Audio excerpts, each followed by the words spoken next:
అదే RTV app వార్తల్ని క్షణాల్లో చదివే అవకాశం ఉంటుంది. ఒక న్యూస్ పేపర్, ఒక టెలివిజన్ ఛానల్ మీ చేతుల్లో ఎప్పుడూ ఉంటాయి.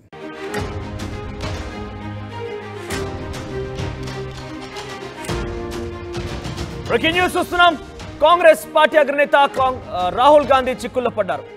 రాహుల్ గాంధీని ఢిల్లీ క్రైమ్ బ్రాంచ్ పోలీసులు విచారించేందుకు సిద్ధమయ్యారు. మొన్న జరిగినటువంటి పార్లమెంట్ లో ఈ పరస్పర తోపులాట్లో బీజేపీ ఎంపీల గాయాలయ్యాయి. ప్రతాప్ చంద్ర సారంగి, ముఖేష్ రాజ్పుత్ల గాయాలై హాస్పిటల్కు అడ్మిట్ అయ్యారు. అయితే బీజేపీ లోక్సభ ఎంపీలు ఈ దాడి ఘటన పైన కేసు నమోదు చేశారు. అక్కడ క్రైమ్ బ్రాంచ్ పోలీసులు ఈ కేసుని టేకప్ చేశారు. కాంగ్రెస్ దాఖలు చేసినటువంటి కౌంటర్ కేసును కూడా విచారించనున్నారు క్రైమ్ బ్రాంచ్ పోలీసులు. గురువారం పార్లమెంట్ ఎంట్రీ గేట్ దగ్గర ఎన్డీఏ కూటమి ఎంపీల మధ్య తోపులాట జరిగింది. ఈ ఘటనలో బీజేపీ ఎంపీలు ప్రతాప్ చంద్ర సారంగి, ముఖేష్ రాజ్పుత్కు గాయాలయ్యాయి. బీజేపీ ఎంపీలు ఢిల్లీ పార్లమెంట్ స్ట్రీట్ పోలీసులకు ఫిర్యాదు చేశారు. వారు కేసు నమోదు చేశారు. ప్రస్తుతం ఈ కేసుని క్రైమ్ బ్రాంచ్ పోలీసులు టేకప్ చేశారు. ఇటు పరస్పరంగా ఒకరిపై ఒకరు నమోదు చేసుకున్న కేసుల్లో కూడా ఈరోజు క్రైమ్ బ్రాంచ్ పోలీసులు రాహుల్ గాంధీ విచారించే అవకాశం ఉంది. రాహుల్ గాంధీ పైన 117 అంటే వాలంటరీలీ కాజింగ్ గ్రీవియస్ హర్ట్, చాలా తీవ్రంగా కావాలనే దాడి చేసేటువంటి కుట్ర పైన 117 సెక్షన్ నమోదు చేశారు. ఇక 115 వాలంటరీ కాజింగ్ హర్ట్, కావాలనే దాడి చేయడం. ఇక 125 act of endangering life or personal safety of others, ఇతరుల పైన కావాలనే కుట్రపూరితంగా ఒక రకంగా డేంజరస్ గా దాడి చేయడం. ఆ తర్వాత 131 use of criminal force, 351 criminal intimidation, definite గా దాడి చేయాలనే ఒక మోటివ్తోని ఉండడమే ఈ 351 కేసు సెక్షన్ కింద కనబడుతోంది. ఇక 3/5 కామన్ ఇంటెన్షన్, బిఎన్ఎస్ 117, 115, 125, 131, 351, 3/5 ఈ సెక్షన్ల కింద కేసు నమోదయ్యాయి. ఇక భారతీయ న్యాయ సంహిత సెక్షన్ల కింద ఈ కేసు నమోదవడం రాహుల్ గాంధీ పైన చూస్తున్నాం. మరోవైపుగా రాహుల్ గాంధీ కూడా కేసు నమోదు చేశారు బీజేపీ ఎంపీల పైన. అది కూడా కేసు క్రైమ్ బ్రాంచ్ పోలీసులు టేకప్ చేయబోతున్నారు. ప్రస్తుతానికి సారంగి, ప్రతాప్ చంద్ర సారంగి, అదేవిధంగా రాహుల్ గాంధీ పైన చెప్పిన మాటలు ఏంటంటే, ఆయన మిస్టర్ రాజ్పుత్, ముఖేష్ రాజ్పుత్ని తోసారు. ముఖేష్ రాజ్పుత్ వచ్చి ఆయన పైన పడ్డాడు. ఎవరిపైన? ప్రతాప్ చంద్ర సారంగి పైన పడ్డాడు. సో ఇక్కడ చాలా క్లియర్గా అర్థమవుతోంది. నేను పక్కన నిల్చున్నాను, ప్రతాప్ చంద్ర సారంగి చెప్పారు. ఆ దాడి రోజు ఆయన విశ్లేషించారు. విషయం పైన కూడా ఆయన కొంత క్లారిటీ ఇచ్చే ప్రయత్నం చేశారు. నేను పక్కన నిల్చొని ఉన్నాను, అక్కడ నిరసన కార్యక్రమం వ్యక్తం చేస్తున్నారు రాహుల్ గాంధీ. పక్కనే రాహుల్ గాంధీ అడ్డుకునే ప్రయత్నం చేశారు. అయితే ముఖేష్ రాజ్పుత్ని కొంత రాహుల్ గాంధీ పక్కకు నెట్టివేయడంతో ఆ ముఖేష్ రాజ్పుత్ వచ్చి ప్రతాప్ చంద్ర సారంగి అంటే తన పైన పడ్డాడు. దీంతో నేను కింద పడిపోయాను, నాకు గాయాలయ్యాయి. ముఖేష్ చంద్ర సారంగి కూడా గాయాలైనట్టుగా హుటాహుటిన ఐసీయూకి తరలించడం అంతా కూడా ఒక హై డ్రామా చోటు చేసుకుంది. అయితే కావాలనే ఇంటెన్షనల్గా రాహుల్ గాంధీ చర్యకు పాల్పడ్డట్టుగా ప్రస్తుతం అయితే ఈ సెక్షన్ ద్వారా కేసులు నమోదు చేశారు అక్కడ పోలీసులు. అయితే తర్వాత బీజేపీ ఎంపీ అనురాగ్ ఠాకూర్ వెంటనే ఇతర పార్టీ ఎంపీలతో కలిసి ఆయన వెళ్ళి కేసు నమోదు చేశారు. అటెంప్ట్ ఆఫ్ మర్డర్ అంటేగానే కేసు ఫైల్ చేశారు. ప్రస్తుతానికైతే ఆయన కేసుని అటు క్రైమ్ బ్రాంచ్ పోలీసులు నమోదు చేశారు. ఇక బీజేపీ ఎంపీల పైన కూడా ఇటువైపుగా మల్లికార్జున్ ఖర్గే, రాహుల్ గాంధీ ఇద్దరు కూడా కేసు నమోదు చేశారు. కావాలనే మా పైన ఫిజికల్లీ మ్యాన్ హ్యాండ్లింగ్ చేశారు అంటూ కూడా వారిద్దరు కేసు నమోదు చేశారు. మల్లికార్జున్ ఖర్గే కూడా ఓం బిర్లాకి లేఖ ద్వారా జగదీప్ ధన్కడ్కి, ఎవరు రాజ్యసభ స్పీకర్కి, రాజ్యసభ చైర్మన్కి ఆయన కూడా లేఖ రాశారు. సో నాకు కావాలని నా పైన బీజేపీ ఎంపీలు దాడి చేసే ప్రయత్నం చేశారు, పెద్దవాడైన గౌరవం లేకుండా దాడి చేశారు, నేను కూడా కింద పడిపోయానంటూ కూడా ఆయన చెప్పుకొచ్చారు. పరస్పరంగా ఒకరిపై ఒకరు మొన్న అంబేద్కర్ వ్యాఖ్యలను ఉద్దేశించి అమిత్ షా మాట్లాడిన మాటలకు వ్యతిరేకంగా నిరసనగా ఇండియా కూటమికి సంబంధించిన ఎంపీలు పార్లమెంట్ ఆవరణలో ధర్నా చేస్తున్న నేపథ్యంలో ఈ తోపులాట చోటు చేసుకుంది. ఈ తోపులాట కారణంగా బీజేపీ ఇద్దరు ఎంపీలు కూడా గాయపడ్డారు. వారు బీజేపీ వారి గాయపడడంతో ఎంపీలంతా కూడా పోలీసుల దగ్గరికి వెళ్ళి తమ యొక్క వాణిని వినిపించారు. తర్వాత కేసు నమోదైంది. ప్రస్తుతం ఇక్కడ ఒక ఇంట్రెస్టింగ్ న్యూస్ ఏంటంటే రాహుల్ గాంధీని క్రైమ్ బ్రాంచ్ పోలీసులు విచారించడం ఇంట్రెస్టింగ్. సో మరి ఎవరైనా అప్డేట్స్ గోపి అందిస్తారు. గోపి దగ్గరికి వెళ్దాం. ఎస్ గోపి, ఇక్కడ జరిగిన ఘటనకు సంబంధించి చాలా క్లియర్గా అర్థమవుతోంది. పరస్పరంగా తోపులాట చోటు చేసుకుంది. ఈ తోపులాటలో ఇద్దరు బీజేపీ ఎంపీలు అయితే కొంత తీవ్రంగానే గాయపడ్డట్టుగా మనం ఆ రోజు చూసాం. సో ఈ రోజు క్రైమ్ బ్రాంచ్ పోలీసులు రాహుల్ గాంధీ విచారించబోతున్నారనే వార్తపైన కాంగ్రెస్ పార్టీ ఎలా రియాక్ట్ అవుతోంది? గురువారం పార్లమెంట్ ఎంట్రీ గేట్ వద్ద జరిగిన ఇటు ఎన్డీఏ కూటమి పరస్పర ధర్నాలతోటి కొంత ఉధృత వాతావరణం చోటు చేసుకుంది. దాంట్లో ఇద్దరు ఎంపీలకు తీవ్ర గాయాలయ్యాయి.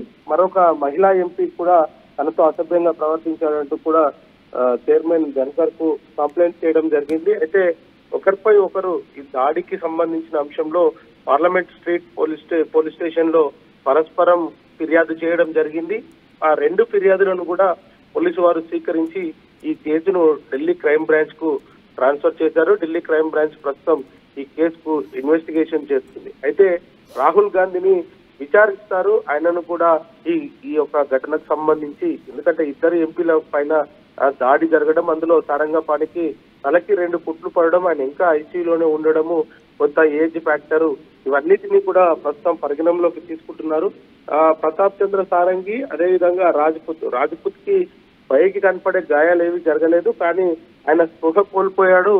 దానికి సంబంధించి సిటీ స్కాన్ ఇవన్నీ కూడా తీయడం జరిగింది. అయితే నిన్న ఆర్ఎంఎల్ వైద్యులు కూడా దీనికి సంబంధించి ఒక హెల్త్ బులెటిన్ అయితే రిలీజ్ చేశారు. ప్రస్తుతం వాళ్ళ బీపీ నిలకడగా ఉంది, ఆరోగ్య పరిస్థితి కొంచెం మెరుగుపడుతుంది, ప్రమాదం అయితే ఏమీ లేదు, అండ్ త్వరలోనే డిశ్చార్జ్ చేస్తామంటూ నిన్న ఆర్ఎంఎల్ వైద్యులు ఒక హెల్త్ బులెటిన్ రిలీజ్ చేయడం జరిగింది. అయితే ఒకవైపు వాళ్ళ ఆరోగ్య పరిస్థితికి సంబంధించిన అంశం ఒకవైపు నడుస్తుండగా, ఢిల్లీ క్రైమ్ బ్రాంచ్ పోలీసులు మాత్రం రాహుల్ గాంధీని విచారించేందుకు సిద్ధమయ్యారు.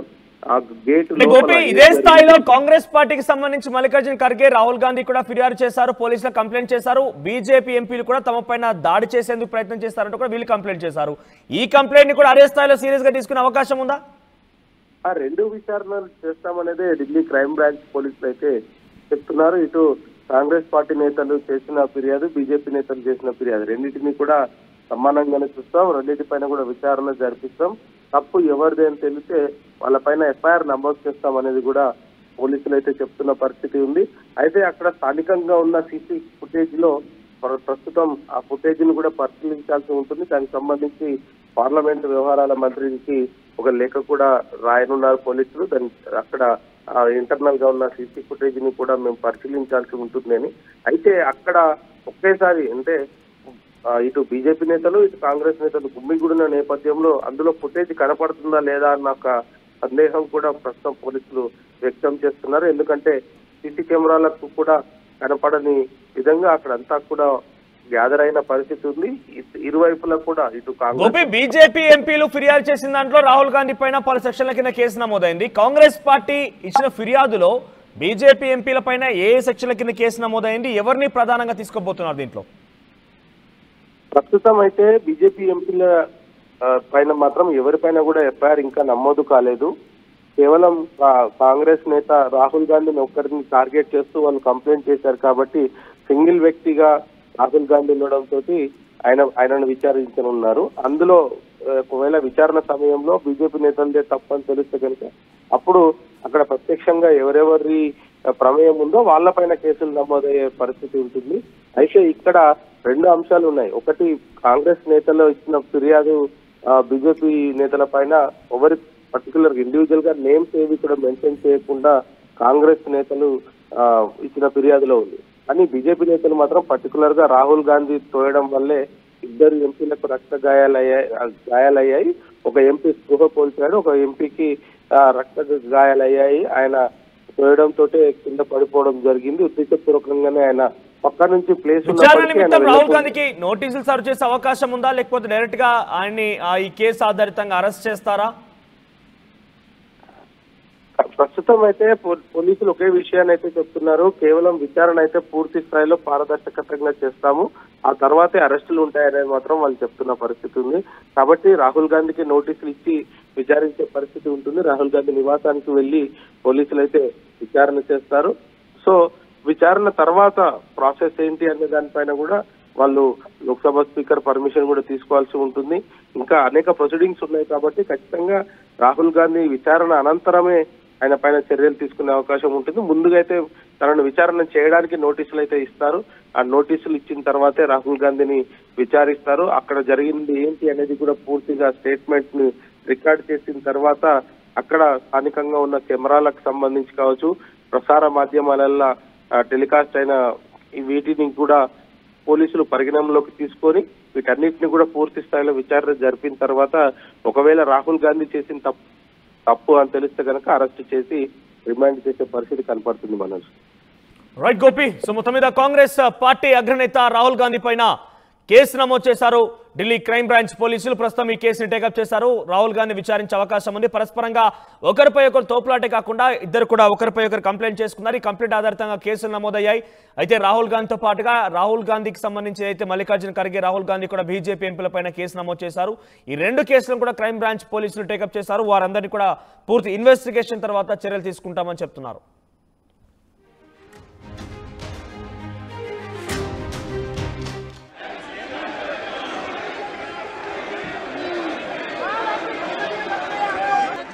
करते हो बूढ़े को गिरा दिया जाता है इतना మరిన్ని వీడియోస్ కోసం ఛానల్ ని సబ్స్క్రైబ్ చేయండి. లేటెస్ట్ అప్డేట్స్ కోసం వాట్సాప్ ఛానల్ ని ఫాలో చేయండి. అండ్ లింక్ డిస్క్రిప్షన్ లో ఉంది.